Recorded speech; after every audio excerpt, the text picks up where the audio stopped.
Okay, we've been about 20 minutes getting this set up at a different angle, and it occurs to me that I'm going to have trouble measuring the deflection on the joint. First of all, it's not ground smooth, so I can't use a level, which I don't have anyway, or a square to measure the deflection. And for a moment, this is a square. This is probably a little too high. Let's take a look at that. It's a little too low. So I need to find a spacer of some sort, which I will. Anyway, I don't know what to measure. The deflection on this, I'm at 0 pounds on the scale right now. I had to adjust it a couple of pounds from moving it around and moving it back. So the aluminum itself weighs about 5 pounds. That's how much pressure it's putting on the scale at this distance right now.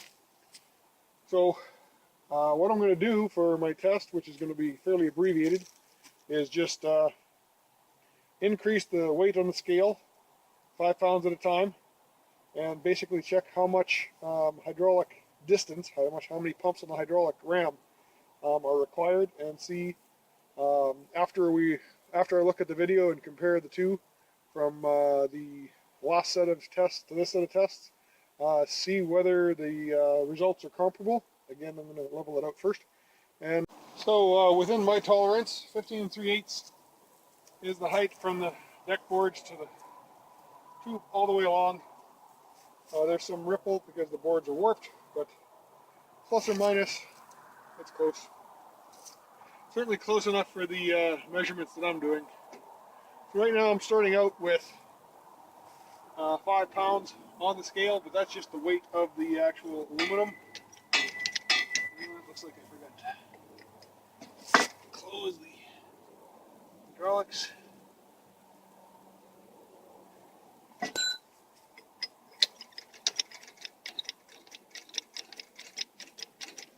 11, 12.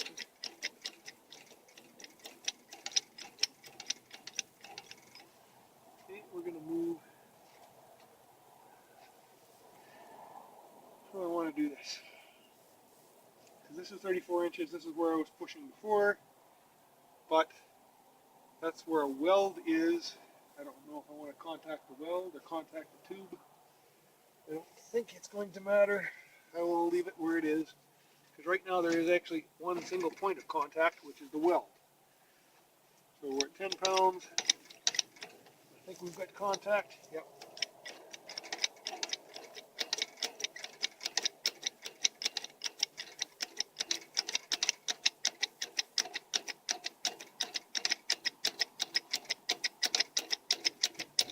This is a whole bunch of movement.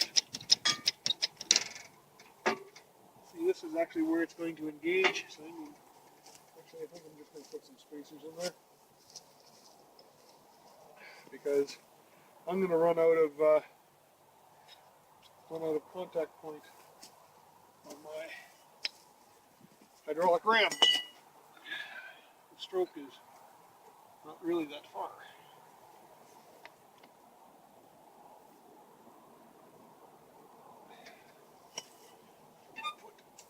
Put this in.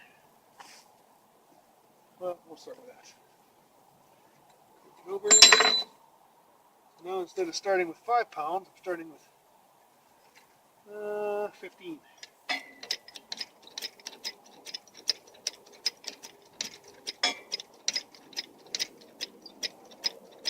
Okay, we got to 20. Again, yeah, I'd say that's pretty much contact. We got 20 pounds. 5, 6, 7, 8.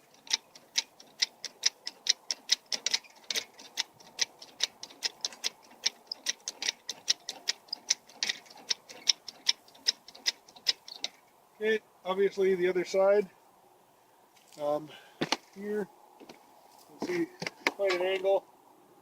My bolting, so that the clamp is good. It's keeping the tube very tightly clamped to the 2x4, but the 2x4 is twisting. I've got one lag bolt and 3 deck screws in there, and that's not enough to withstand the torque I'm putting on that joint. So the hydraulic ram is just going up and up and up. I'm at 25 pounds. And I'm going to run out of ram here again before I hit 30. And there's no failure in the aluminum. I'm pretty sure there's not even much for stress on the aluminum. It's just simply pulling the deck screws out. So I'm going to let this down and look for a larger spacer. And I'm going to keep doing this until I rip the deck screws out of the wall or the lag bolts, or I can get some results. Okay, this is embarrassingly unscientific, but we are starting at 40 pounds. And we'll see if we can get anything to happen here. 9, 10, 11, 12, 13, 14, 15, 16, 17, 18, 19, 20. 1, 2, 3, 26 pumps. We're up to 45 pounds.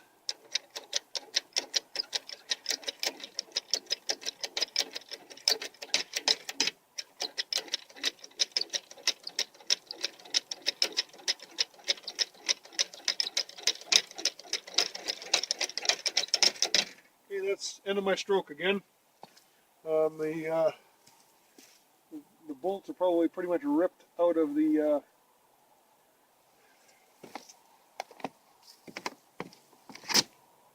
actually my clamp is bending. I got 3/8 of an inch between the back of the tube and the 2x4. So I'm bending the clamp. I guess my clamp needs to be rated a little higher. It is actually C-channel. It was 1 inch square aluminum tube, or 1 inch square steel tube cut in half with an abrasive disc, and I expected that to take quite a bit of torque. Apparently it hasn't.